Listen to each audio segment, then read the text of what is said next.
Hello there and welcome to the video. What we got here is, well, a stunning game from the World Cup that just started today in Sochi. We have just over 200 players battling out, and they will play a knockout tournament until we have a winner, the World Cup winner. And well, in the first round, some of the strongest players get a bye, but we still have very strong players playing and duking it out. In this one, we did not have the strongest players, but we do have GMs. With the white pieces, Mats Andersen from Denmark. Strong GM, Denmark's board 1. I played him once when he was a young kid. And we have Salinas Herrera. Pablo Salinas Herrera from Chile. And, well, he had an amazing game. Let's just leave it at that. So the opening wasn't anything out of the ordinary. We had basically, we started as a ready, but we're going to reach a semi-slav. Black sets up this very solid semi-slav here with the pawns in the triangle. And once white plays d4, we more or less have a normal semi-slav. And black plays a very solid setup where he quickly just castles and plays b6. So he places bishop on b7, and this is very solid. This is sort of like some system players play with white when they play some, some kind of Colle or Colle Subitort or stuff like that. So very solid. Bishop b2, a queen e7. And this has indeed all been seen before. Rook a to d1. These moves are quite normal. You centralize the rooks. Rook a to e8. Bishop to f1. So getting the bishop out of the way. Anticipating at some stage that things will open up. And sometimes white even puts the bishop on the long diagonal, as he will do in the game. We have a trade on d5, et and g3. So white takes on d5 in hopes that he will be able to put some pressure on the pawn on d5.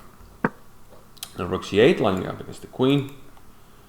Bishop h3, pinning the knight. Ct and knight takes d4 and bishop b4.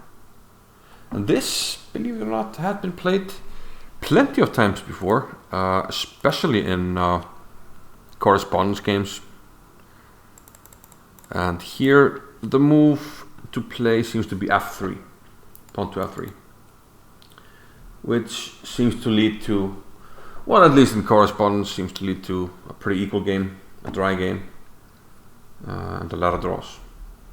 But Mats played knight d to e2, and this turns out to be not very strong.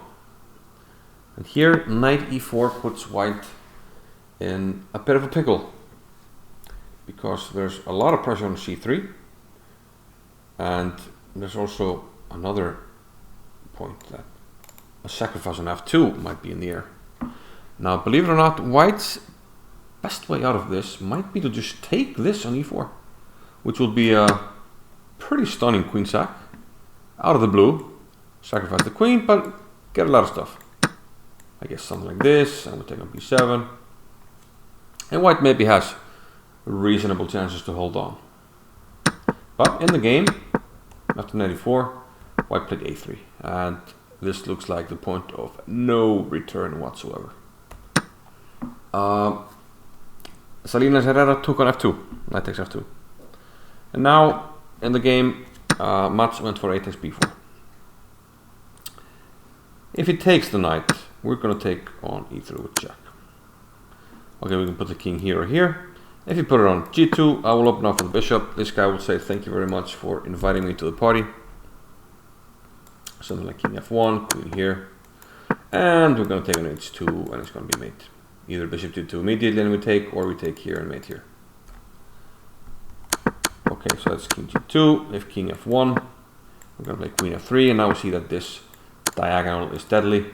We can interpose on d4, but then we can chop off on e1, and white will not be able to stop the mate. So that's why it didn't take the knight. So he went with 8 takes b4. But then we get a piece back. Knight takes h3. Don't have a lot of choice. The king went to f1. Again, if it goes to the diagonal, we open it up with d4 check. So king f1 seems like the only reasonable move, but now queen takes e3. And this carries a mate threat on f2, and also if the knight were to move, there's a mate threat on g1. So not a lot of things to be done here, but queen f5 at least covers the mate and hits both knights.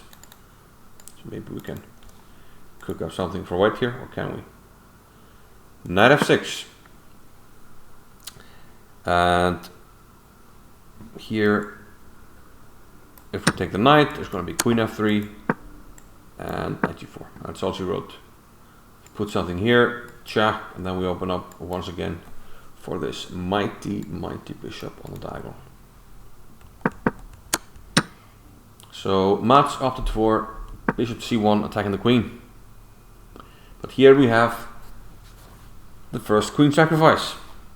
I'm pretty sure you can figure it out. It's pretty nice. Knight into g4, queen sack number 1. And that's not counting the queen sack. That would have been best for white, but we're only counting black's queen sacks. So this one is pretty obvious. If you take this queen, it's going to be a really nice checkmate, with the knights linking up pretty nicely here, right? Everything's covered. It's mate. Once again, you can't take this because queen f2 is still mate. So after bishop c1, knight g4,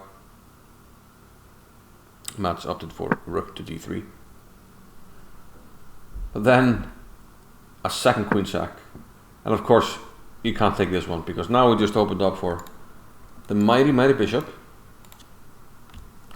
and this means that when you take on e3, this one is mate because now we took the g2 square, and again the knights are doing their business over here. So that's another mate. Very well, d4. Open this up. So let's make a square for a king here. But now the third and final queen sack.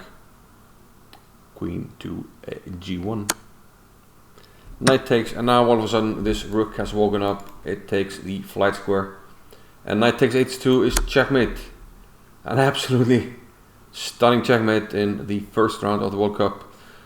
Very well done indeed by Pablo Salinas Herrera. And Mats Andersen will have his work cut out for him if he wants to well, get to the second round. So we'll see what happens, but a very nice game. Thanks for watching. Bye bye.